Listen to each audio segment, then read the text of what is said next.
போலாமா? அதாவது இருக்கிற தெய்வங்கள்லேயே அதிக வலுவான விஷயம் எதில் கேட்டிங்கன்னா கிருஷ்ணாவோட பாலலீலை.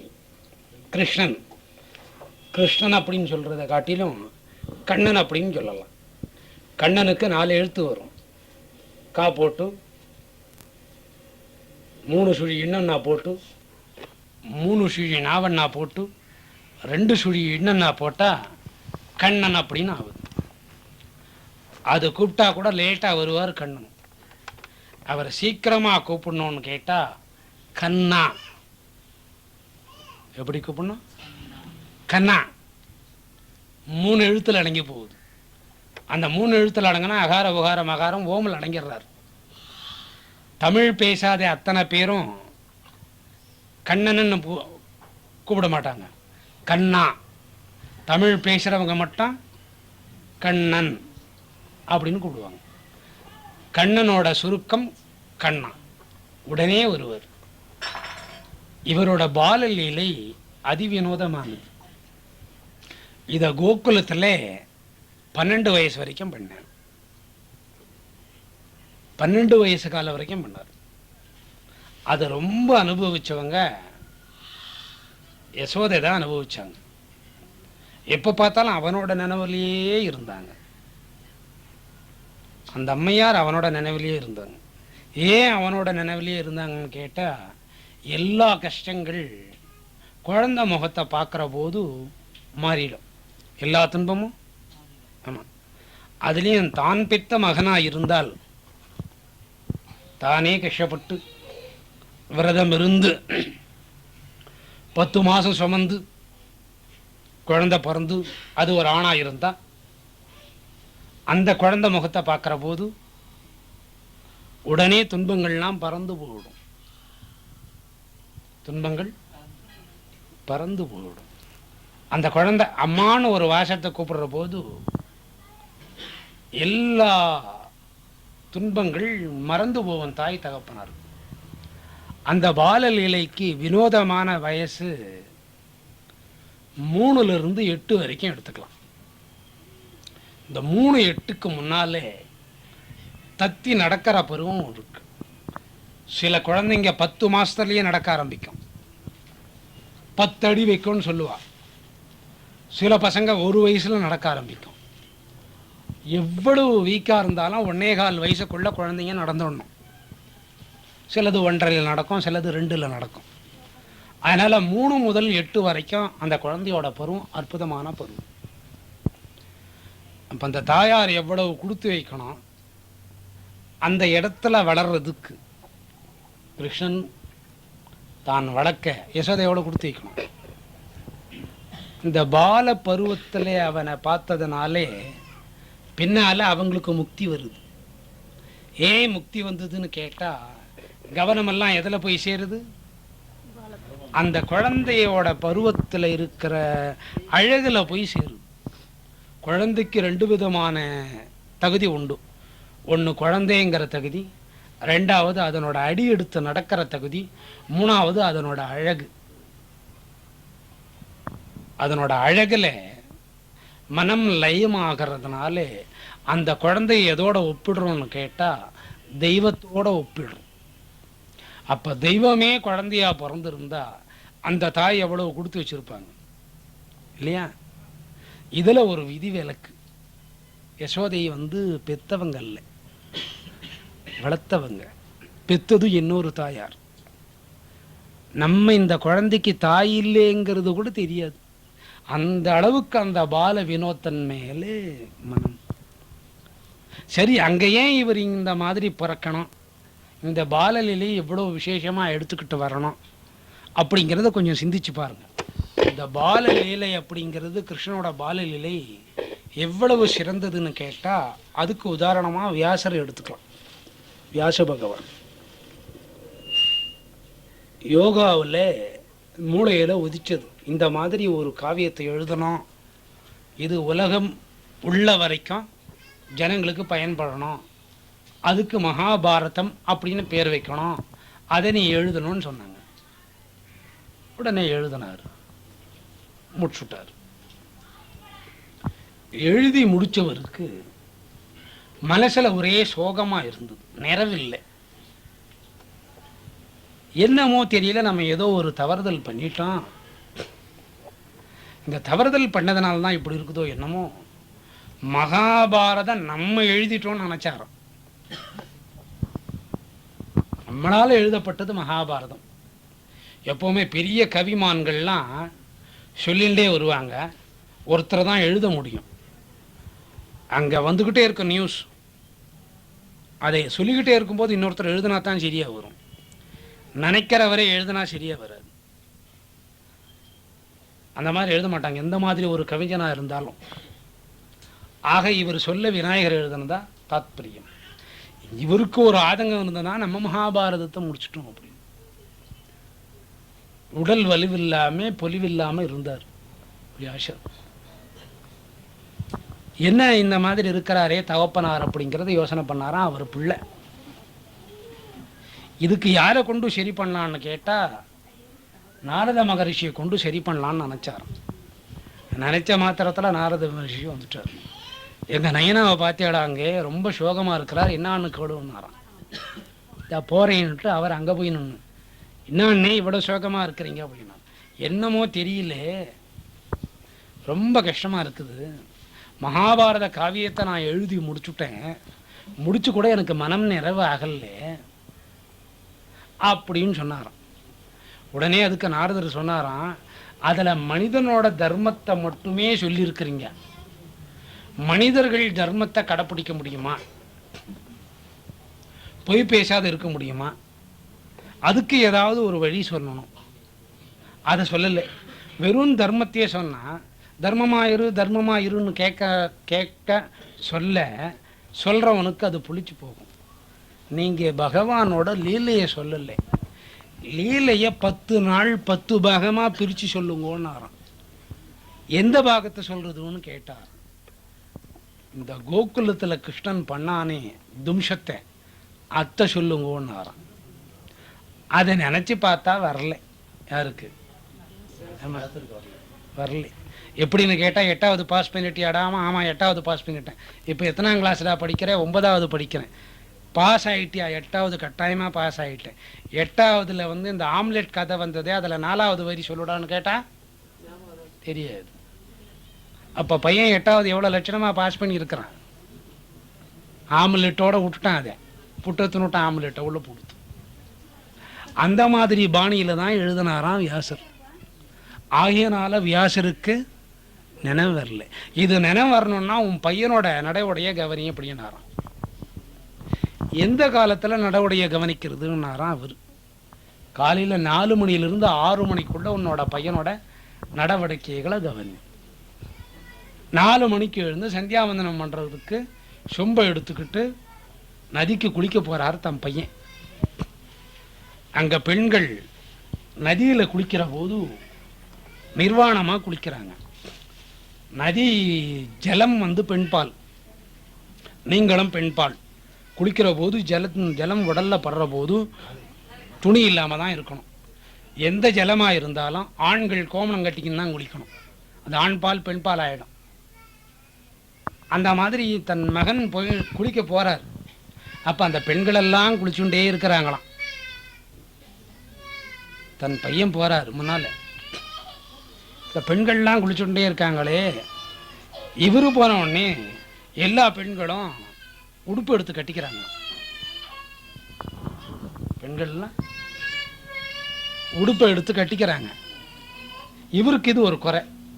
நமக்கு பின்னால் வந்த நம்ம பையனுக்கு இந்த மாதிரி பெண்கள் ஒரு மரியாதை கொடுக்குறாங்க, நமக்கு கொடுக்கலையே.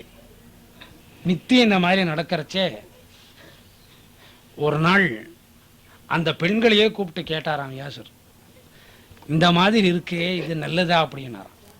நீ கிருஷ்ணனை மொத்தமாக உணரல, நீ ஆணா நினச்சிட்டு இருக்க, எங்களை பெண்ணா நினைக்கிற. ஆண் பெண் பாகுபாடும் மனசில் இருக்குது. நீ எழுதின மகாபாரதத்தில் வலுவில்லைன்னு அந்த பெண்கள் சொல்லிச்சான்.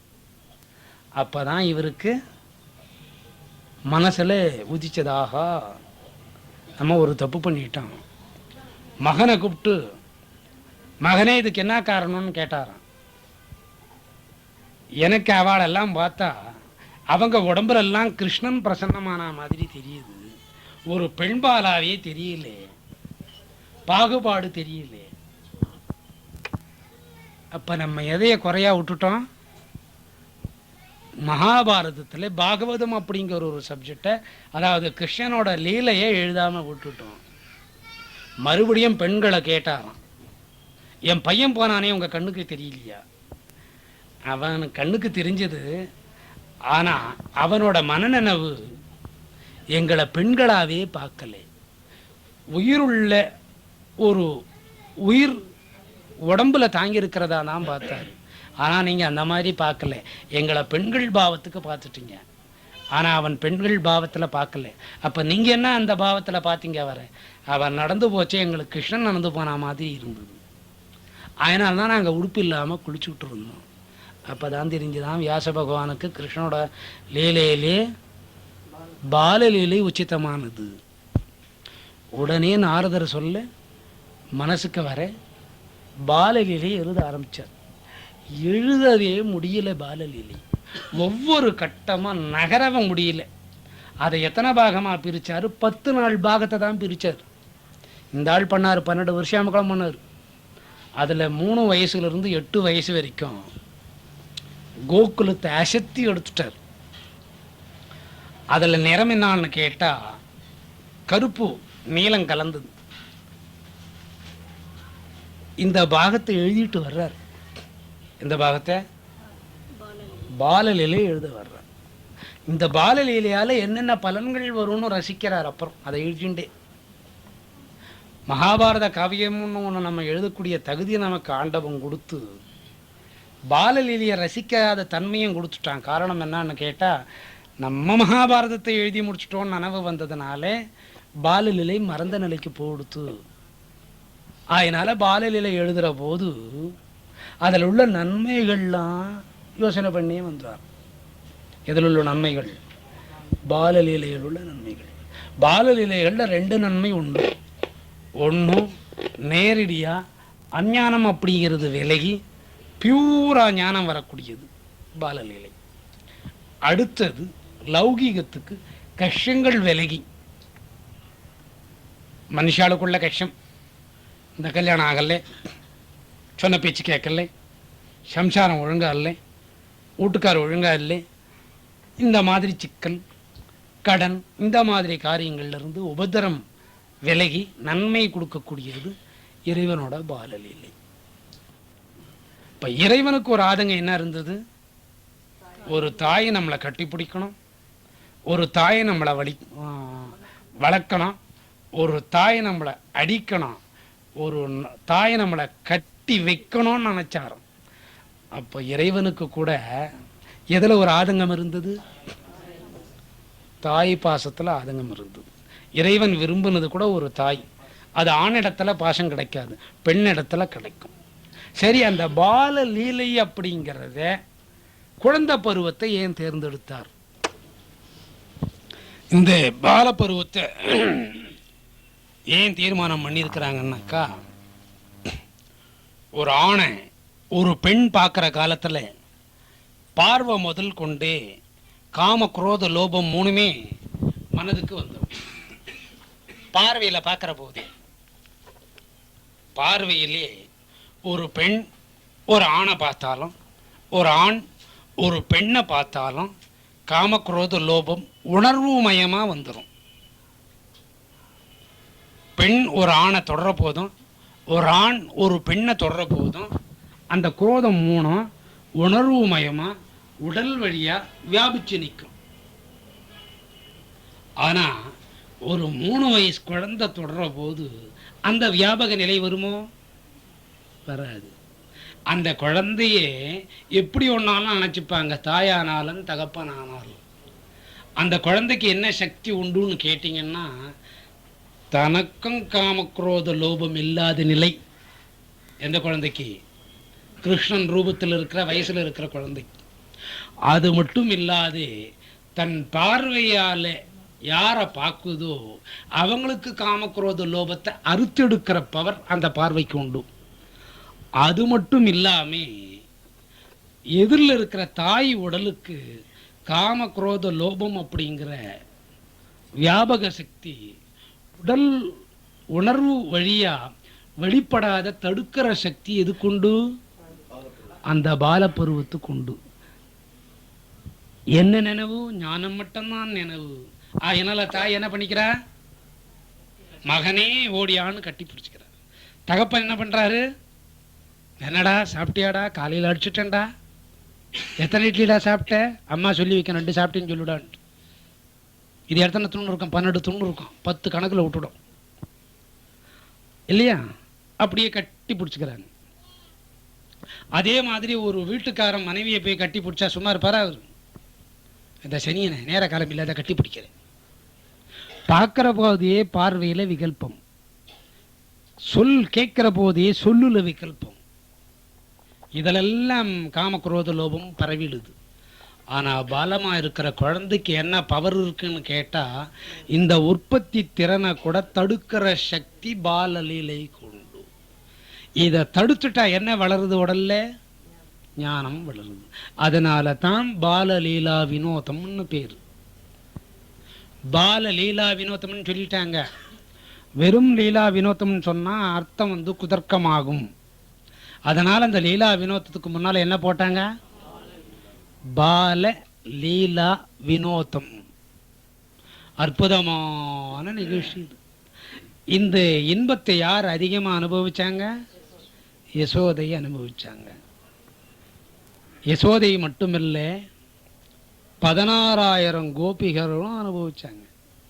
16,000 கோபிகரோட வீட்டுக்காரங்களும் அனுபவிச்சாங்க. அங்கே இருக்கிற புல் முதல் பூண்டு வரை, மரம் முதல் செடி வரை, அதில் இருக்கிற ஜலங்கூட அனுபவிச்சது. அங்கே இருக்கிற கல் கூட அனுபவிச்சது. அங்கே இருக்கிற சர்பம் கூட அனுபவிச்சது. அங்கே இருக்கிற பறவை இனங்கள் கூட அனுபவிச்சது. அங்கே இருக்கிற பூ கூட அனுபவிச்சது. எதை? பால லீலைய. அதனால தான் பிருந்தாவனம் பசேல்னு பச்சை நிறமாக இருந்ததுக்கு காரணம். இப்போ 16,000 கோபிமார்கள், 16,000 ஆடவர்கள் எப்படி அனுபவிச்சாங்க அப்படிங்கிறத கொஞ்ச நேரம் அலசி பாருங்க. அன்பு இருக்கிற இடத்துல எல்லாமே இருக்கும். சுலபமான வழி எது? அன்பு. அன்புங்கிறத ஒன்று பாராட்டுற பொழுது கேட்குறவங்களும் சொல்கிறவங்களும் குழந்தை பாவத்துக்கு போயிடுவாங்க. கேட்குறவங்களும் சொல்கிறவங்களும் அதில் விகாரம் இருக்காது, மோசமான மனோநிலை வராது. அன்பு இருக்கிற இடத்துல எல்லாமே நடந்து வரும். இந்த அன்பு யார் இடத்துல இருக்குதுன்னு கேட்டிங்கன்னா, குழந்தை இடத்துல இருக்கும். இந்த குழந்தை எந்த மாதிரி சூழ்நிலையில் இருந்தாலும் நம்ம அதை அன்பாக நேசித்து அதை கொஞ்சக்கூடிய இயல்புக்கு மனிதர்கள் போயிடும். ஆயினாலேயே கிருஷ்ணன் வளர்ந்த காலத்திலிருந்து மறைஞ்ச காலத்துக்கு இடையில உள்ள காலம் பாலலீலைன்னு சொல்கிறது. பாலா லீலா வினோதம் அப்படின்னு சொல்கிறது. இந்த பாலா லீலா வினோதம் அப்படிங்கிறது 10 நாள் 10 பாகமாக பிரித்து எழுதுகிறாங்க. எத்தனை பாகம்? 10 பாகம். பாலலீலையும் நல்லா இருக்கும். அவர் கல்யாணத்துக்கு முன்னே உள்ளதெல்லாம் பாலலீலையை சேர்க்கலாம்.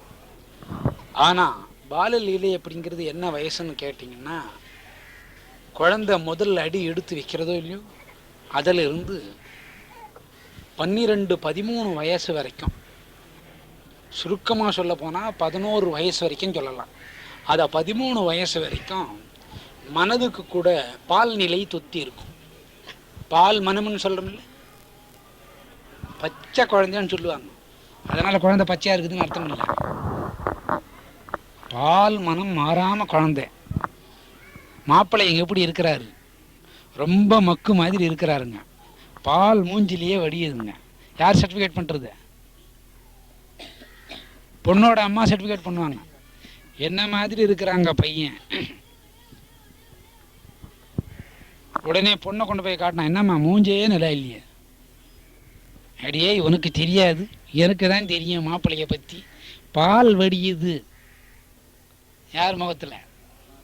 இந்த அம்மா பொண்ணு கொடுக்குறாங்களே அந்த மாப்பிள்ளை முகத்தில் பால் வடியுதுன்னு எப்படி கண்டுபிடிச்சாங்க? ஏற்கனவே இவங்க வீட்டுக்கார முகத்தில் என்ன வடிஞ்சுது?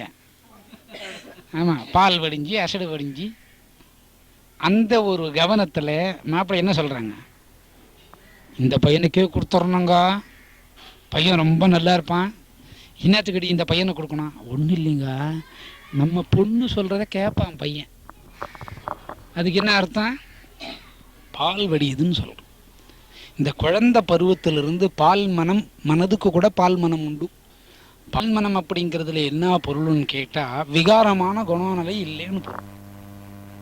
காம குரோத லோபம் மனதுக்கு இல்லாத காலத்தில் அந்த மனதுக்கு பேர் பால் மனம்னு பேர்.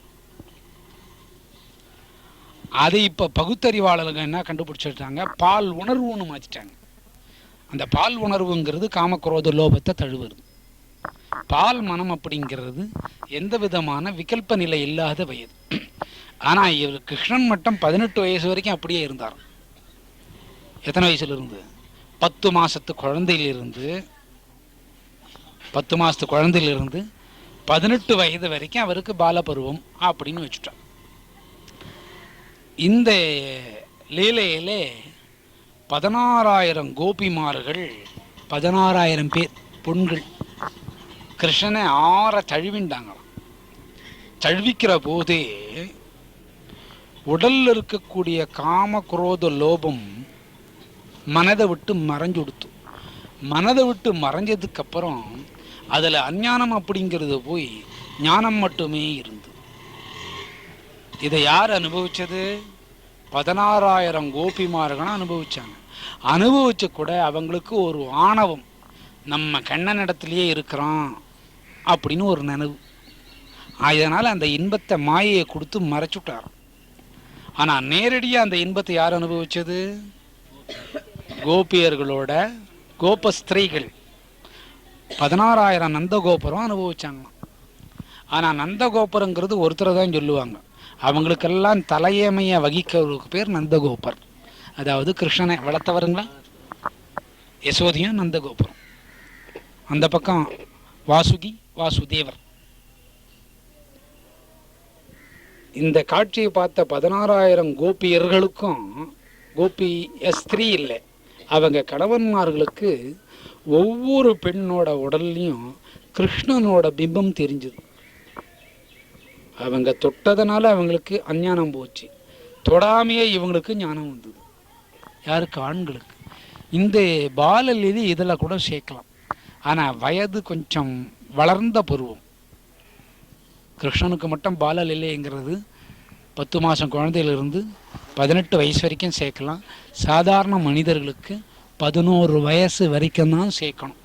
காரணம் என்னன்னு கேட்டால், இனப்பெருக்க சம்பந்தமான வேகமான ரத்தழுத்தம் உடலில் உற்பத்தி ஆகிடுது. 11 வயசுக்கு உற்பத்தி ஆகி 12 வயசுக்கு அது ஸ்திரமாகி 13 வயசுக்கு ஆணானாலும் பெண்ணானாலும் வெளிப்பட தயாராக இருக்கும். அதனால் அது பாலலீலை பருவம் கிடையாது. பாலலீலை பருவம் அப்படிங்கிறது உடம்பில் காம குரோத லோபம் இல்லாத எந்த உடல் இருக்குதோ அதுக்கு மனமும் இரத்தமும் உள்ளே இருக்கிற திசுக்களும் அஞ்ஞானம் நீங்கி ஞானமாக இருக்கிற போது வயசு எந்த வயசில் இருந்தாலும் அந்த நினைவு பசுமையாக இருக்கும். அந்த மாதிரி பசுமையான நினைவுள்ளவாளே பாலலீலையோடு சித்தரிக்கலாம். மனிதர்களுக்கு அது சாத்தியப்படாது. அதனால் இவரை 18 வயசு வரைக்கும் அந்த பருவத்தில் சேர்த்தாங்க. எந்த பருவத்தில்? பாலலீலை. 16,000 கோபியர்களுக்கும் ஞானம் கொடுத்தாரு, 16,000 அவங்க வீட்டுக்காரங்களுக்கும் ஞானத்தை கொடுத்தாரு. அதில் ஒரு முக்கியமான சம்பவம் என்னான்னு கேட்டால், ரொம்ப குழந்தையா இருக்கிற போது சில குழந்தைங்க 10 மாதத்தில் நடக்க ஆரம்பிச்சிடும். சில குழந்தைங்க 10 அடி எடுத்து வைக்கணும்னு சொல்லுவாங்க. இப்போ அநேக குழந்தைங்க நடக்கிறது இல்லை. அநேக குழந்தைங்க நடக்காது. ஏன்னா பிறக்கிற போதே அந்தந்த ஊசியெல்லாம் போடணுன்னு இப்போ சொல்கிறான். 1 வயசுக்கு ஒரு ஊசி, 4 மாதத்துக்கு ஒரு ஊசி, 5 வயசுக்கு ஒரு ஊசின்னு சொல்கிறாளோ இல்லையோ. அந்த காலத்தில் அதெல்லாம் கிடையாது. 10 மாதத்துக்குள்ளே 10 அடி எடுத்து வைக்கும். இந்த அடி எடுத்து வைக்கிறதுக்கு முன்ன குழந்தை 90 நாள் 3 மாதம், அதுக்கடுத்தது 4வது மாதம், 5வது மாதம் வர்றச்சே குப்புற குழந்தை கவிழும். பார்த்துருக்கீங்களோ இல்லையோ? அவர் யோசனை பண்ணாராம் எப்பத்துலேருந்து பாலலீலை அனுபவிக்கலான்னு. நம்ம இனிமேல் குழந்தையா பிறப்போமோ இல்லையோ, நம்மளும் பாலலீலை அனுபவிக்கணும், இந்த கோபியர்களும் பாலலீலை அனுபவிக்கணும், இந்த யசோதையும் பாலலீலை அனுபவிக்கணும். எந்த வயசில் அதை ஆரம்பிக்கலான்னு நினச்சாராம் கிருஷ்ணன். உடனே நினச்ச போது அவருக்கு கவனம் வந்தால் தான், நம்ம குப்பரை தவழ்கிற ஸ்டேஜ், குழந்தைங்க மல்லாக்க படுக்க வச்சுருப்பீங்க, ஒரு 4 மாதம் 5 மாதம் ஆன உடனே ஒரு பக்கமாக படுக்க ஆரம்பிக்கும், அப்புறம் முதுபாகம் தரையில் வர்ற மாதிரி கவிழ ஆரம்பிக்கும். அந்த காலத்திலிருந்து லீலை செய்யணும்னு ஆரம்பித்தார். அப்போ எத்தனை மாதம் ஆகுது? 5 மாதத்துலேயே ஆரம்பிச்சுடுறார். சரி, இந்த மாதிரி இருந்த குழந்தை இப்படி நகர ஆரம்பிச்சு கொடுத்து, குழந்தைய நல்லா குளிப்பாட்டி போட்டுட்டிங்கன்னா படுத்துக்கிட்டு இருக்கோம். இந்த 5 மாதத்துக்கு அப்புறம் ஆனா சொல்லும், அக்கன்னா சொல்லும், ஊனா சொல்லும், ஏனாலாம் சொல்லும். உடனே பக்கத்து வீட்டுக்காரங்க வந்து அந்த முகவாட்டியை அப்படியே எடுத்து கடித்து கிள்ளி ஒரு முத்தம் கொடுப்பாங்க. ஏன்னா அது கூட கூட பேச ஆரம்பிக்கும். அது எந்த நேரத்தில் பசங்க பேசும் தெரியுமா உங்களுக்கு? படுக்கையை விட்டு எழுந்த உடனே பேச ஆரம்பிக்கும். அது ராத்திரியா பகலா தெரியுமா உங்களுக்கு? ராத்திரியில் 1 மணிக்கு குழந்தைங்க முழிச்சிக்கும். அம்மா கொரட்டை விட்டு, ஆமாம் பெரிய ராக்கெட்டு கொரட்டை விட்டு தூங்கின்னு இருக்கும். குழந்தை பக்கத்தில் முழிச்சுக்கிண்டு ஆ ஊ அப்படின்னு பதில் கொடுக்கும். அந்த மாதிரி பருவத்தில் பாலலீலை ஆரம்பித்தார். இந்த குழந்தை படுத்த குழந்தைய காணமேன்னு கண்முழிச்ச பார்த்த தாய், குழந்தை நகுந்தே இந்த ரெட்டை மாட்டு வண்டி இருக்குது பாருங்க, அந்த இடத்துக்கு போடுது. அப்படின்னா என்ன அர்த்தம்? பெண்கள் அப்படி தூங்குவாங்கன்னு அர்த்தம். என்னடா குழந்தைய காணமே அப்படின்னு போனால், குழந்தை இருக்கிற இடம் தெரியல. அந்த குழந்தைக்கு ஆபரணங்கள் இருந்ததே, அந்த ஆபரணங்களை பார்த்து குழந்தை இருக்கிற இடத்த கண்டுபிடிச்சாங்க. இதிலிருந்து என்ன தெரியுதுன்னு கேட்டால், அதில் இருக்கிற நவரத்தனங்களும் நம்ம கண்ணன் மேலே இருக்கிறோன்னு உணர்ந்து அதனோட இயற்கையான ஒளியை கொடுத்துதான். அதெல்லாம் என்ன வகை? ரத்தன வகை. ரத்தனங்கிறது கல் வகை. கல் தானே, அதுக்கு பேசுகிற திறன் கிடையாது. ஆனால் பேசக்கூடிய நம்ம என்ன பண்ணுறோம்? மோதிரமா, அட்டிக்கியா, நக்லஸா அதை செஞ்சு போட்டுக்கிறோம். நம்ம கண்ணன் மேலே இருக்கிறோம் அப்படிங்கிறத அந்த கற்கள் உணர்ந்து தன்னோட பிரகாசத்தை அதிகமாக தெரிவித்ததான் யசோதைக்கு. யசோதை இது கண்ணன் மேலே போட்ட நகையாச்சு என்னோ, ஒரு நிமிஷம் இவ்வளவு வசந்த நகைகளாக நம்ம கண்ணனுக்கு போட்டிருக்கிறோன்னு நினச்சாலாம். அப்போ யாரை மறந்துட்டாங்க? கண்ணனை மறந்துட்டாங்க. இந்த நகைகள் சொல்லி கொடுக்குது. அதனால் பெண்கள் சீக்கிரமாக குழந்தையும் மறந்துடுவாங்க, கொஞ்சம் சண்டை போட்டால் வீட்டுக்காரனையும் மறந்துடுவாங்க. மறந்த நிலை ஜாஸ்தி உங்களுக்கு தான். அடடே குழந்தை இங்கே இருக்குது, நகை அடையாளமாக வச்சு தெரிஞ்சுண்டாலாம். அப்போ நகைக்கு கூட நம்ம கண்ணன் மேலே இருக்கிறோம், நம்ம கண்ணனை விட பிரகாசிக்கணும் அப்படின்னு அதுங்களுக்கு கூட தெரிஞ்சதான். அப்போ நகைக்கு கூட ஒரு வகையான ஆணவம் வந்தது. அதை சொன்னாராம், நகைகளே நீங்கள் உங்களால் பிரகாசிக்கலை, என்னோட பாலலீலையால் நீங்கள் பிரகாசிக்கிறீங்க. பிரகாசிக்க வேண்டிய காரணம் என்னன்னு கேட்டால், என்னோட வளர்ப்பு தாய் நான் இருக்கிற இடத்த கண்டுபிடிக்கணும், அதனால தான் நீங்கள் பிரகாசிக்கிறீங்க. ஆனால் அமைதியாக இருக்கணும். இங்கே தாய் வர்றதுக்குள்ளே ஒரு அதிசயம் இருக்குது, இந்த வண்டியை நம்ம உடைக்கணும், அதுக்கு நீங்கள் இந்த வெளிச்சத்தை கொடுக்கணும்னு சொன்னாராம். இப்போ யார் யாருக்கு? வண்டிக்கும் அரக்கன் அந்த ரூபத்தில் வந்துட்டார். இடது காலில் பெருவரலில் ஒரு தட்டு தட்டினாராம். அச்சு முறிஞ்சி 2 சக்கரமும் கலண்டு போய் இந்த மேலே இருக்கிற கூரபாகம் தூளாகி பொடி போனதான். அப்போ தான் தெரிஞ்சதான் அந்த கற்களுக்கு, நம்ம கற்களாக இருந்தால் கூட நம்ம கூட ஒரு காரியத்துக்கு உபயோகமானோம், எங்களுக்கு என்ன விதி விலக்கு? நீங்கள் 9 கிரகமாக இருந்து 9 கிரகத்துக்குள்ளான சக்திகளை உங்களுக்கு தர்றேன். ஆனால் ஆணவத்தை விட்டுடணும். நீங்கள் பிரகாசித்தது யாராலே? பாலலீலையான கிருஷ்ணனாலே. அந்த கற்கள் யோசனை பண்ணிச்சா, அந்த குழந்தை இப்படி பேசுதான், குழந்தைக்கு இப்படி ஒரு சக்தி உண்டா, இது தாய் வர்றதுக்குள்ளே முடிஞ்சு கொடுத்து. இப்போ கல் கூட யாரை கண்டுபிடிச்சது? கிருஷ்ணனை கண்டுபிடிச்சது. ஆனால் வளர்ந்த தாய்க்கு, தொட்ட தாய்க்கு, தலைக்கு ஊற்றின தாய்க்கு பாலாடலைய பாலை ஊற்றின தாய்க்கு தெரியல, யாரை தெரியல, கிருஷ்ணனை தெரியல. இதுக்கு இடையில ஒரு அம்மாவுக்கு கிருஷ்ணன் மேலே ரொம்ப கஷ்டம் வந்துடுத்து. என்னடா இந்த கஷ்டத்தை எப்போதான் நம்மளை விடுவிப்பாரோ, நமக்கு விடுதலை கிடைக்குமோன்னு நினச்சாலும் அந்த அம்மா உடனே யோசனை பண்ணார். இந்த காலகட்டத்தில் கொஞ்சம் வளர்ந்துட்டார். குப்பரை விழுந்தவர் குப்பரையிலிருந்து தவழ்கிற நிலைக்கு வந்து, தவழ்கிற நிலையிலிருந்து முட்டியால் தவழ்ந்து போனார். மாரை தேய்ச்சி தேய்ச்சி குழந்தைங்க போகும் தவழ்ந்து, அதுக்கப்புறம் முட்டிக்கால் போட்டுட்டு போகும், பார்த்துருப்பீங்க. அதுதான் ரொம்ப அழகாக இருக்கும். இப்படி போகிற போது நினச்சாங்களாம் ஒரு அம்மையார், என்ன இந்த மாதிரி பண்ணுறானே இந்த ஆள், பூலோகத்தில் பிறந்துட்டு இவ்வளவு சங்கடத்தை பண்ணுறாங்களே அப்படின்னு நினச்சாங்கன்னா ஒரு அம்மையார். உடனே இவர் யோசனை பண்ணாராம், அடையே இந்த மாதிரி இந்த அம்மாவுக்கு நினைப்பு வரக்கூடாது, ஆணம் வந்துடுத்து, இது இப்போவே தீர்த்தணும், இதுக்கு 2 பெண்களை உபயோகப்படுத்தணும்னு நினச்சாராம். அதுக்கு முதல்ல உபயோகப்படுத்தினது யசோதி. குழந்தை பாருங்க, எது எடுத்தாலும் வாயில் வச்சுக்கும். மலை ஜலம் இருந்தால் கூட என்ன பண்ணான், 2 கையை விட்டு பிசைஞ்சி தட்டும். இப்போ நம்ம அந்த மாதிரி தட்ட முடியுமா? தட்டுவீங்களா யாராவது? இப்படி ஒரு மொத்தியை போட்டு எகிரி குச்சி அந்த பக்கமாக போடுவீங்க. கையை காலை அலம்பிக்கணும், முதல்ல தண்ணியை ஊற்றிட்டு அதை ஓட்டமாக ஓட விட்டுருவீங்க. ஆனால் குழந்தை என்ன பண்ணா, இந்த கையில் ஒரு மொத்தியை வச்சுக்கான், அந்த கையில் ஒரு மொத்தியை வச்சுக்கான், உடம்பெல்லாம் பூசிக்கும். பூசிக்குமோ இல்லையோ? மலமுன்னு கூட அதுக்கு தெரியாது, எது எடுத்தாலும் வாயில் வைக்கும். இவர் யோசனை பண்ணாராம், இதுதான் சரியான தருணம். மண்ணை எடுத்து வாயை நிறைய போட்டுட்டு சாப்பிட்டாராம். யார் பார்க்க? யசோதை பார்க்க. என்னத்துக்கு மண்ணை சாப்பிட்டாருங்கிறத யோசனை பண்ணுங்க. ஒரு அரை நிமிஷம் யோசனை பண்ணுங்க. மண் சாப்பிட்டதோட காரணம் என்னன்னு கேட்டா, ஒரு காலத்துல பூமாதேவி நினைச்சாங்கண்ணா. எப்படி நினைச்சாங்கன்னு கேட்டா, நினைக்கிறதுக்கு ஒரு காரணம் இருந்தது. எல்லா அவதாரத்துல தெய்வம் கஷ்டப்பட்டது, கிருஷ்ண அவதாரத்துல சந்தோஷமா இருக்கலான்னு பூமிக்கு வந்துடுத்து. கிருஷ்ண அவதாரத்துல சந்தோஷமா இருந்து கொஞ்ச நேரம் தூங்கலான்னு தரைக்கு வந்தாராம்.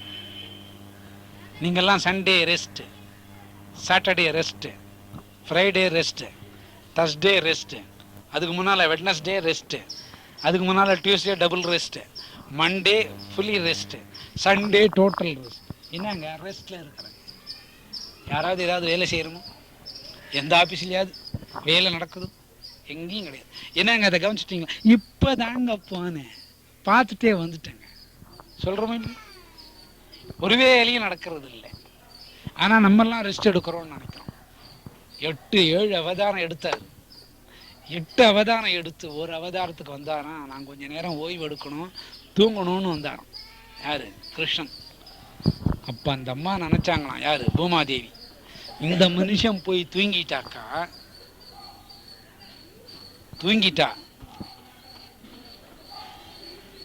நம்ம இல்லவா பூமி பாரத்தை தாங்கணும்னு நினைச்சாங்களாம். உடனே கிருஷ்ணன் நினைச்சாராம், தன்னோட 10வது மாசத்துல இதுக்கு பதில் சொல்லிடணும் இவளுக்கு. இவளுக்கு எப்படி இந்த அகங்காரம் வரும்? நான் தூங்கவா வந்திருக்கிறேன், இந்த காரண காரியங்கள் முடிக்கலவா வந்திருக்கிறேன். இவளுக்கு ஒரு ஆணவம், நம்ம தான் இந்த பூமியை தாங்குறோம். யாருக்கு ஆணவம்? அதனால்தான் 3வது வயசுல மண்ணள்ளி சாப்பிட்டார். யாருக்கோசரம்? தனக்கோசரம் சாப்பிடல, யசோதைக்கோசரம் சாப்பிடல. பூமாதேவியோட மனதில் இருக்கிற ஆணவத்தை போக்குறதுக்கு கிருஷ்ணன் மண்ணை சாப்பிட்டார். மண்ணை சாப்பிட்டா குழந்தை சீக்கிரமா வளரும். ஆனால் தான் குழந்தையா இருக்கிற போது தாய் மண்ணு தோன்றது, கல் தோன்றது, சாம்பல் தோன்றது, என்ன இருக்குதோ உதவாதெல்லாம் டாக்டர் சொல்றதெல்லாம் விட்டுவிட்டு டாக்டர் சொல்லாதெல்லாம் தோணும். சொல்றீங்களோ இல்லையோ? பெண்கள் கர்ப்பஸ்திரியான என்ன பண்ணுவாங்க? ஆண் குழந்தையோ பெண் குழந்தையோ உள்ள தெரியாது, அப்படியே கொஞ்சம் ரொம்ப சாம்பிள் எடுத்துன்னு போடுங்க, அப்படி இந்த மண்ணை நக்கி தொண்ணுங்க. குழந்தை என்ன பண்ணுது? அதே காரியத்தை பண்ணுது. இந்த மாதிரி பூமாதேவி நினைச்சாலாம், தூங்க போறான் மனுஷன், நம்மளை மறந்துடுவார், நம்மளவோ இந்த பூமியை தாங்கிட்டு இருக்கிறோம் அப்படிங்கிற ஆணவம் யாருக்கு வந்தது? பூமாதேவிக்கு வந்தது. 10 மாசத்துல தீர்மானம் பண்ணாராம், பூமாதேவிக்கு இந்த ஆணவத்தை எடுத்துடணும்னு. அதனால 3 வயசுல இருந்து ஆரம்பிச்சாராம் மண்ணை தோன்றதுக்கு. எங்கே போனாலும் புடி புடி புடியாக அள்ளி துணுக்குறது, சக்கரை மாதிரி. ஒரு நாள் யசோதே, கண்ணா நீ மண்ணை துணக்கூடாது, வாயை துறையன்னாங்களாம். குழந்தைங்க சீக்கிரமாக வாயை திறக்காது, விரட வாய்க்குள்ளே விட்டு நிம்பி வாயை திறக்கிறாங்க. உடனே தாய்ப்பாசம் மேலே வந்துடுத்து. கிருஷ்ணன் தாய்ப்பாசத்தை அனுபவிச்சதே இல்லை. பிறந்தது ஒரு இடம், வளர்ந்தது ஒரு இடம். அவருக்கு கூட வாழ்க்கையில் ஒரு கஷ்டம். எந்த பாசத்துக்கு? தாய் பாசத்துக்கு. எங்கேயுமே உருப்படியாக இருந்தது கிடையாது. இதுக்கு முன்னால் ஒரு அவதாரத்தில் தாய் விரட்டிட்டான், வளர்த்து விரட்டிட்டான், பெத்து இங்கே அனுப்பிச்சுட்டாங்க. இவர் வந்துட்டார். அதனால் உண்மையான தாய் பாசத்தை அனுபவிக்காதவர் யார்? கிருஷ்ணன். உண்மையான தாய் பாசம் இல்லை. இவர் கூட ஏங்கினாராம். அதனால் என்ன பண்ணாராம், வாயை அழுத்தமாக மூடிக்கிட்டுனார். அடையே நம்ம வாயில் விரலை விடுறா, தாயோட கை நசுங்கி போவோம், நம்ம வாயை திறக்கணும்னு திறந்துட்டாராம். எதனால் திறந்தாரு? தாய் பாசத்துக்கு. அப்படின்னா நீங்கள்லாம் என்ன மாதிரி தெய்வங்கள்? ஒவ்வொரு பொண்ணும் தெய்வ வடிவமே, சாதாரணமானவங்க இல்லை. வாயை திறந்த உடனே சகல ஜீவங்களும் தெரிஞ்சதான். அதில் கிருஷ்ணன் மண்ணள்ளி சாப்பிட்றது கூட தெரிஞ்சதான். உடனே தாய்க்கு கோவம். அதில் இருக்கிற கிருஷ்ணன் கூட மண்ணு துண்ணக்கூடாதுன்னு கோவம். அப்போ குழந்தை மேலே தாய்க்கு அவ்வளோ பரிவு, அவ்வளோ பாசம். அதுக்குள்ள ஒரு கிருஷ்ணன் வாய்க்குள்ள இந்த மண்ணை எப்படி அள்ளி சொன்னாரோ அந்த காட்சி அந்த அம்மையாருக்கு தெரிஞ்சதான். அந்த வேதனையை தாங்க முடியலையா. அப்போ நினச்சாராம், இப்படி இருந்தால் நான் மண்ணே தொண்ணூறுக்க மாட்டேன்னு நினச்சாராம். யாருக்கோசரம்? ஒரு தாயோட மன நினைவு இப்படி. நம்ம பிள்ளை மண்ணு துண்ணுதே, மண்ணு துண்ணுதுன்னு வாயை திறந்தா வாய்க்குள்ளே இருக்கிற ஒரு குழந்தைய மண்ணு துண்ணுதே. வேதனைப்பட்டாலாம் ஒருத்தி, இன்னும் ஒருத்தி ஆதங்கம் பட்டாலாம். நம்ம தான் இந்த பூமியை தாங்கிட்டு இருக்கோம். பூமாதேவிக்கு ஒரு நடுக்கும். நம்மளை சுற்றி இருட்டு வந்துடுத்தே, இருட்டில் கூட ஒரு ஒளி தெரியுது. இது என்னன்னு பார்த்தா பூமிங்கிற உருண்டை கிருஷ்ணனோட வாய்க்குள்ளே இருக்கிறதா அந்த அம்மா தெரிஞ்சுட்டாங்களாம். இப்போ நம்மளும் இந்த காட்சியை பார்க்கணும்னு நினச்சாங்களாம். யார்? பூமாதேவி. எப்படி பார்க்கறதுன்னா, யசோத கண் வழியாக பார்த்துக்கோ. உடனே யசோத கண் வழியாக பார்த்தா கிருஷ்ணன் மண்ணை துண்ண கிருஷ்ணனும் இருக்கிறார், மண்ணை எடுத்து கையில் வச்சுக்கிட்டு இருக்கிற கிருஷ்ணனும் இருக்கிறார். பூமி உருண்டையும் சுற்றுது, அதில் சகல ஜீவராசியும் தெரியுது. அப்போ தான் இந்த அம்மா யோசனை பண்ணாங்கன்னா, பூமியை தாங்கிறது நம்ம அல்ல, பூமியை தாங்கிறது யார்? கிருஷ்ணன். அதனால் யாருக்கோசரம் மண்ணை சாப்பிட்டாரு? பூமாதேவிக்கோசரம் மண்ணை சாப்பிட்டாரு. அதை யார் மூலியமாக தெரிவித்தார்? யசோத மூலியமாக தெரிவித்தார். அந்த அம்மாவுக்கு உடனே ஞானம் வந்ததான். அடடே, இந்த அவதாரத்தில் நம்மளும் கிருஷ்ணனை கும்பிட்டுக்கணும். 16,000 கோபிமார்கள் கும்பிட்டது பத்தாது. அவரை தாங்கிக்கக்கூடிய பூமாதேவி நம்ம. அவருக்கு முதல் தாய் யார் ஆகுது? அன்னை பூமி. தாய் பூமி ஆகிறா. அவளுக்கு அப்போதான் ஆதங்கம் குறைஞ்சதான். இப்படி நினச்ச உடனே பூமியில் இருக்கிற பாரம் தோளில் விட்டு இறங்கினா மாதிரி இருந்தது. இப்போ நம்ம கூட கழுத்தில் ஒரு சுமையை எடுத்துகிட்டு வருவோம். அந்த சுமை அதிகமாக இருந்தால் தோளில் இறக்கி வருவோம். தோளில் சுமையை அதிகமாக தெரிஞ்சால் மறுபடியும் அது தலைக்கு ஏற்றி வைப்போம். நடுவில் சுமத்தாங்கி வந்தால் அந்த சுமத்தாங்கி மேலே இந்த பலுவை கீழே இறக்கி வச்சுட்டு அப்பா அப்படிங்கிற ஒரு வார்த்தை சொல்லுவோம். அந்த நேரத்தில் அம்மான்னு சொல்ல மாட்டோம். நம்ம பலுவெல்லாம் எடுத்துக்கிறது தவுப்பனார், அப்பான்னு சொல்லுவாளாம். அந்த மாதிரி இந்த அம்மா இந்த காட்சியை பார்த்த உடனே பூபாரம் தோளில் இருக்கிறது குறைஞ்சதா தெரிஞ்சதான். யாருக்கு? பூமி அன்னைக்கு. அப்பா வந்த அம்மா ஆனந்த கண்ணீர் விட்டாங்களாம். எனக்கோசரம் மண்ணை சாப்பிட்டிய கண்ணா, இது தகுமோ? நீ சாதாரணமான இல்லை. ஆனால் உன் தாயை நினச்சிட்டு இருக்கா. என்ன நினச்சிட்டு இருக்கிறா? பையன் மண்ணை துண்ணுட்டான்னு உன் தாயை நினச்சிட்டு இருக்கிறா. ஆனால் நீ எதுக்கோசரம் மண்ணை சாப்பிட்ட? யாருக்கோசரம் மண்ணை சாப்பிட்ட? பூமியான எனக்கோசரம் நீ மண்ணை சாப்பிட்ட. இதை எனக்கு ஞானத்தின் வழியாக தெரிவிச்சேன். அதனால் நீ மண்ணை சாப்பிட்ட விஷயம் உலகத்துக்கும் இந்த மகாபாரதத்துக்கும் இந்த பூமி உள்ள அளவுக்கும் எது தெரியணும்? இந்த பாலலீலையிலேயே கிருஷ்ணன் மண்ணு துண்ண படலாம் எல்லாருக்கும் தெரியணும்னு சொன்னாங்களாம் அந்த அம்மா. ஆகியனால தான் என்ன சாப்பிட்டாரு? மண்ணை சாப்பிட்டார். யாருக்கோசரம் சாப்பிட்டாரு? அந்நிய ஒரு பெண்ணுக்கோசரம் சாப்பிட்டார். அப்போ அவருக்கு என்ன வயசு? 3 வயசு. 2 வயசுலேருந்து ஆரம்பித்தவர் 6 வயசு வரைக்கும் மண்ணை சாப்பிட்டார். அப்ப அதுல கூட ஒரு வகையான ஞானத்தை கொடுத்தார். யாருக்கு கொடுத்தது? பூமாதேவிக்கு. ஏன் கொடுத்தாரு? தண்ணியும் சேர்ந்து இந்த அம்மா சுமந்துட்டு இருக்கிறா, யாரையும் சேர்ந்து, கிருஷ்ணனையும் சேர்ந்து சுமந்துட்டு இருக்கா. அவளுக்கு கூட அஞ்ஞானம் நீங்கி ஞானம் வரணுங்கிறதுனால என்ன சாப்பிட்டாரு? மண் மூலியமா பூமாதேவிக்கு அஞ்ஞானம் விலகி ஞானத்தை கொடுத்தார். ஆகியனாலதான் மண் சாப்பிட்டார். அதை மாயையில மறைக்க விட்டது யசோதையை. அந்த அம்மா அசந்து மயங்கி கீழே விழுந்துட்டாங்க. தன் பிள்ளை மண்ணு சாப்பிட்றாங்க. ஏன் மயங்கி விழுந்தாங்க? தெய்வம் அப்படிங்கிற நிலை போய் உறவுங்கிற நிலை வந்ததுனால அதில் உள்ள தாத்பரியம் தெரியல. தாத்பரியத்தை முழுசா அடைஞ்சவங்க யாரு? பூமி தேவி. ஆகதான் மண்ணு சாப்பிட்டார். அன்பு இருக்கிற இடத்துல எல்லாமே இருக்கும்னு ஏற்கனவே நம்ம சொல்லியிருக்கோம். தனது 6 வயசுல இருந்து 10 வயசு வரைக்கும் மாடு மேய்க்கிறது. இந்த மாடு மேய்க்கிறதோட பொருள் என்னன்னு கேட்டா, ஜீவராசிகளை அஞ்ஞானத்திலிருந்து ஞானத்துக்கு கொண்டாடுறாருன்னு பொருள். தன்னோட தோழர்களெல்லாம் அழிச்சுண்டு மாடு மேய்க்க போகிறார். மாடு மேய்க்க போகிற காலத்துல இந்த மாடுகள்லாம் கண்ணன் மேய்க்கிறதுனாலே அவங்க வீட்டுக்கு சாயந்தரம் 6 மணிக்கு போய் சேர்ந்துருது. இந்த பசங்கள்லாம் போய் சேர்ந்துடுறாங்க.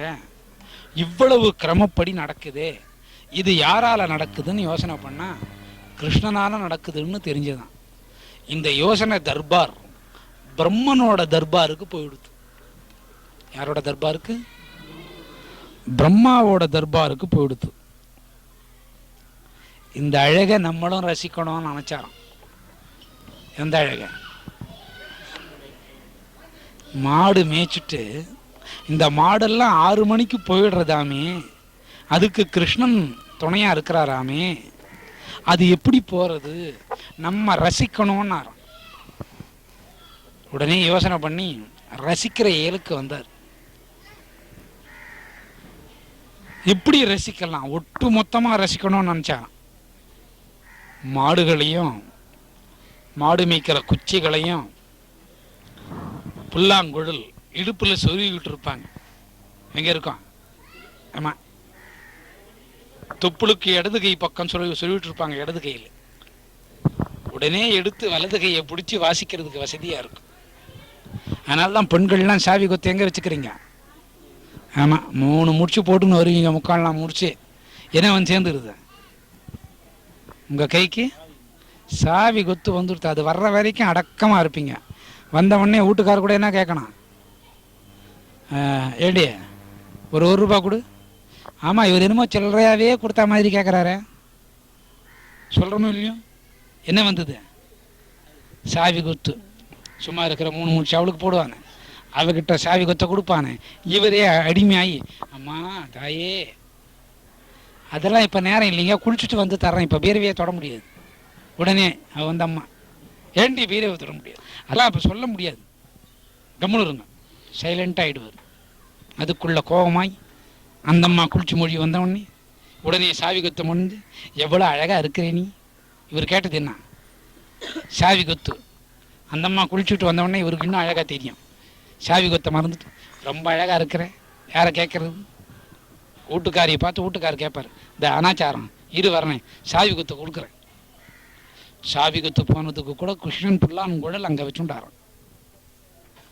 இந்த மாதிரி இயற்கையான அழகை பிரம்மா ரசிக்கணும்னு ஆசைப்பட்டார். தரைக்கு இறங்கி வந்துட்டார். இவங்களை ஒட்டு மொத்தமாக ரசிக்கணும்னு தீர்மானம் பண்ணாராம். எப்படி?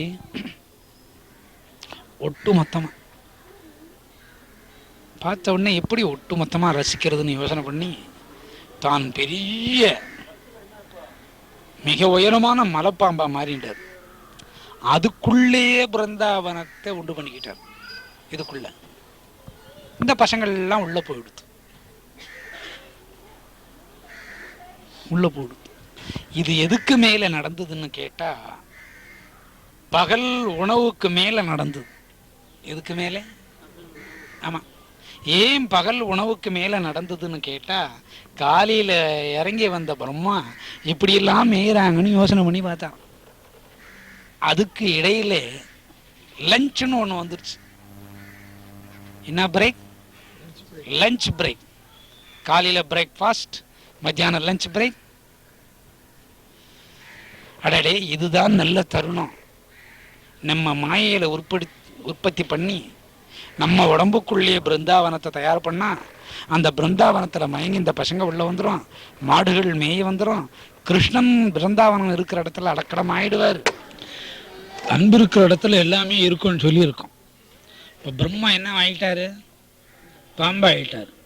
பாம்புக்குள்ள நச்சுத்தன்மை பாம்புக்கு உண்டு. ஆனா அந்த பாம்புக்குள்ள தன்னோட வயிறு பாகத்தை என்ன மாதிரி ஆக்கிட்டாரு? கீழ்பாகத்தை பிருந்தாவனமா ஆக்கிட்டார். அந்த நச்சுத்தன்மை போய் கிருஷ்ணனை நம்ம இந்த தயிர் சாதம் கையோட பார்க்கணும்னு நினைச்சாராம். என்ன அழகா நடந்து வர்றாரு பாத்தியா, என்ன ஆனந்தமா இருக்காரு. இந்த கிருஷ்ணன் இப்படி ஒரு அழகா இருக்கான. இந்த அழக ஒரு வருஷ காலம் அனுபவிச்சார். எந்த அழக? கிருஷ்ணன் அந்த தயிர் சாத கையோட நடந்து வந்ததையும், பிருந்தாவனம் இருந்தா அதுக்குள்ள வந்துருவாருங்கிறதையும் இந்த அழக ஒரு வருஷ காலம் ரசிச்சார். யாரு? பிரம்மன். எந்த ரூபத்துல? பாம்பு வருது. எந்த பாம்பு? மலை பாம்பு. சாதாரணமான உயரம் இல்லை, ஒரு மலை அளவுக்கு உயரமா இருந்து அனுபவிச்சார். சரி, அறவர் அனுபவிச்சாரு இன்பத்தை. யாரு? பிரம்மா. இப்போ மாடு சாயந்தரமானா வீட்டுக்கு போகணுமோன்னு, பசங்க சாயந்தரமானா வீட்டுக்கு போகணுமோன்னு எல்லாரையும் விட்டுட்டு இருப்பாங்க. இந்த கறிவட்டியை விட்டுட்டு யசோதை இருக்கு, இதுவும் வீட்டுக்கு போகணுமோன்னு. அடடே, பிரம்மாவுக்கு இப்படி ஒரு ஆசை வந்து கொடுத்தா, சரி ஒரு வருஷம் டைம் கொடுக்கலான்னு கொடுத்தாராம். ஏன் டைம் கொடுத்தாருன்னா, தன் வயத்துக்குள்ள பிருந்தாவனத்தை தயார் பண்ணதுனாலே கண்ணன் அதுக்குள்ள போய் அடங்கினார். எதுக்குள்ள? பிருந்தாவனம்ங்கிற ரூபம் எங்க இருந்தாலும் கண்ணன் இருப்பாருங்கிற அர்த்தம். அது பாம்பு திரேகமா இருந்தாலும் ராட்சச திரேகமா இருந்தாலும் உள்ள இருப்பாருன்னு அர்த்தம். இவரு போனதும் இல்லாம மாடுகளும் உள்ள போயிடுத்து, மாடை மேய்க்கிற பசங்களும் போயிடுத்து, அந்த குச்சம் போயிடுத்து, பசங்களுக்குள்ள இருந்த புல்லாங்குழம் போயிடுத்து. தயிர் சாதத்தோட இவரும் உள்ள போற டைம்ல மேல இருக்கிற காக்கைகள், குருவி, ஜந்து ராசிக்கெல்லாம் இந்த கையில் இருக்கிற தயிர் சாதம் நம்ம சாப்பிட்டா நமக்கு ஞானம் வருமோ, இன்னும் அது உதிராதான்னு காத்துட்டு இருந்தாங்களாம். பூலோக வாசிங்க கூட மேல இருக்கிற தேவர்கள் இந்த எச்சக்கையே இவ்வளவு அழகா இருக்குதே, இந்த தயிரன்னம் சாப்பிட்டா நமக்கு எவ்வளவு ஞானம் வரும்னு தேவர்கள்லாம் ரசிச்சாங்களாம். ஆகையினால சாப்பிட்ற சாப்பாடை கூட பாதியில நிறுத்திட்டு பிசைஞ்ச கையோட போனாராம். ஒரு பொண்ணுக்கோசரம் மண்ணை சாப்பிட்டார், ஒரு பிரம்மனுக்கோசரம் தயிர் சாதம் சாப்பிட்றத கூட விட்டுட்டார், வெறும் கையோட அலைஞ்சார். எத்தையாவது அவரை சாப்பிட விட்டாங்களோ? தயிர் சாதமும் சாப்பிட விடல, மண்ணையும் சாப்பிட விடலை. மனிதனானா எதையாவது ஒன்று சாப்பிடணுமோ இல்லையோ? காத்தியும் சாப்பிட விடலை. பாம்பு வயிற்றுக்குள்ள போனா சுவாசம் வெளிவராது, அதோட சுவாசம் தான் வெளியே வரும். சாதம் சாப்பிட விடலை, மண்ணை சாப்பிட விடலை, சுவாசிக்கக்கூடிய பிராணவாயு கூட விட்டு கொடுக்கலையா. அப்ப இவ்வளவு துன்பங்கள் ஜீவராசிக்கோசரம் யார் அனுபவிச்சது? கிருஷ்ணன் அனுபவிச்சார். இந்த தயிர் சாதத்தோட ஏன் போனாருன்னு கேட்டா, மேலே இருக்கிறவங்க கீழே இருக்கிறவங்க எல்லாம் பார்க்கணும்னு நினைச்சார். இப்படி ஒரு வருஷ காலம்